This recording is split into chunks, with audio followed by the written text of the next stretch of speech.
importante señalar que mientras se desaparecen 13 fideicomisos con un monto de aproximadamente 15,000 millones de pesos, por cierto, que perjudica a cerca de 50,000 trabajadores del Poder Judicial, 50,000 colaboradores que se manifestaron recientemente, que muchos son padres y madres de familia que están trabajando desde los secretarios de juzgado, desde los jueces que están haciendo, que corren un riesgo enorme. Yo les decía que acompañé, por ejemplo, a entrevistar a algunos en Chilpancingo, con el riesgo que pudiera pasar porque el comando armado, porque la delincuencia está verdaderamente desatada, tienen un campo libre para hacer lo que se les antoje, pero mientras están desapareciendo esos 13 fideicomisos ya aprobados por la Cámara de Diputados y la Cámara de Senadores, hecho consumado. Sin embargo, tendrá una controversia constitucional, y en la controversia constitucional yo creo que podremos entender cuál es el argumento. Es muy fácil una narrativa en donde se acuse de corrupción sin comprobarla. El presidente lo ha hecho con el resto de los fideicomisos. En el 2020 fueron 109 fideicomisos que se desaparecieron, entre ellos uno muy importante, y por eso saqué a colación el tema del IMSS, porque uno de los que se desapareció, fue el de gastos catastróficos, que fueron algo así como 101 millones de pesos, que tiene que ver con la atención a los distintos cánceres que tenemos las mujeres, cáncer de mama, cáncer cervicuterino, incluso cáncer para unas niñas, niños, adolescentes, el programa de vacunación. Y el argumento es que había corrupción. A la fecha no hay un solo dato, no hay un solo detenido, no hay una sola carpeta de investigación, no hay una sola denuncia sobre actos de corrupción de los fideicomisos anteriores. Y en paralelo a la desaparición de 13 fideicomisos, vino la creación de 2 fideicomisos más, que tú ya lo mencionaste, para el tema del Tren Maya, con montos mayores a lo que está sucediendo, porque el Tren Maya, 24,000 millones. porque el Tren Maya, déjenme decirles, se duplicó en costos de lo que estaba programado, que además no tiene elementos el presidente para mostrar, porque la transparencia no es su fuerte.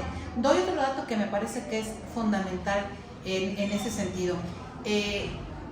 En esta creación, en esta lamentable desgracia que están viviendo nuestros amigos de Acapulco, nuestros amigos guerrerenses, el presidente tuvo el descaro de decir que 27 personas que habían muerto, por cierto, no hay cifras oficiales, hay muchísima gente desaparecida, no hay datos específicos sobre lo que está sucediendo, que eran poquitos, que nos había ido bien. ¿Cuántos deben ser más? 800,000 que murieron con la pandemia por la falta de atención médica, la desaparición de un seguro popular.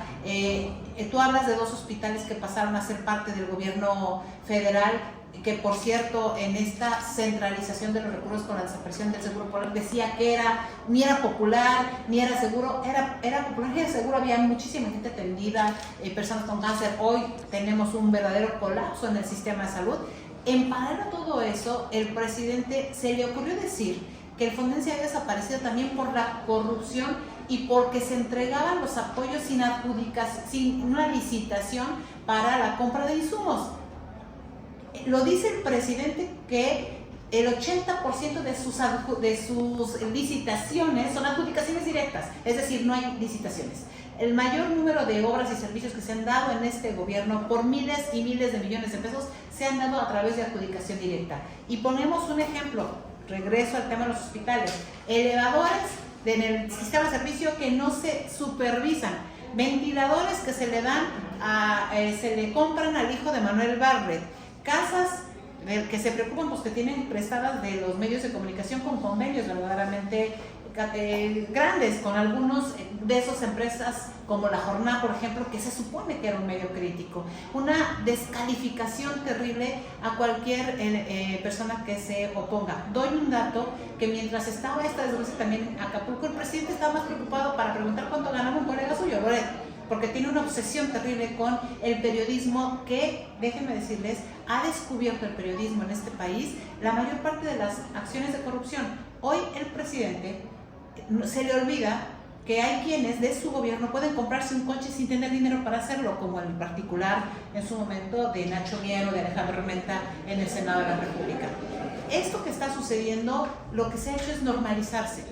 Quintana Roo es un estado que ha aumentado su violencia en algunas zonas durísimas. Es un paraíso. Ustedes tienen una gran ventaja de presumir las maravillosas escenarios naturales que tienen. Son un área de turismo que visita todo el mundo. Yo llegué hoy al aeropuerto, hay una enorme vocación de servicio de la gente de Quintana Roo que llega, se establece aquí, porque hay esta posibilidad de mejorar estilos de vida. No podemos permitir que un paraíso como este siga en el camino de la degradación, porque parece ser que los gobernadores y gobernadoras se clonan con el presidente de la República, empiezan a hablar como él, desgobiernan como él, imitan modelos como él, se desaparecen en los eventos más importantes que suceden en sus estados.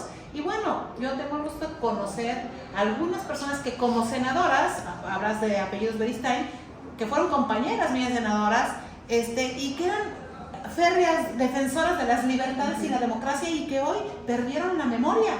Y como eso puedo encontrar a algunos otros que están completamente transformados porque les llegó la destransformación, y que me parece que la único que se ha convertido es un desastre terrible, mayor que el desastre natural que la naturaleza nos genera, ¿no? Y este es un desastre ocasionado por la inacción humana del presidente.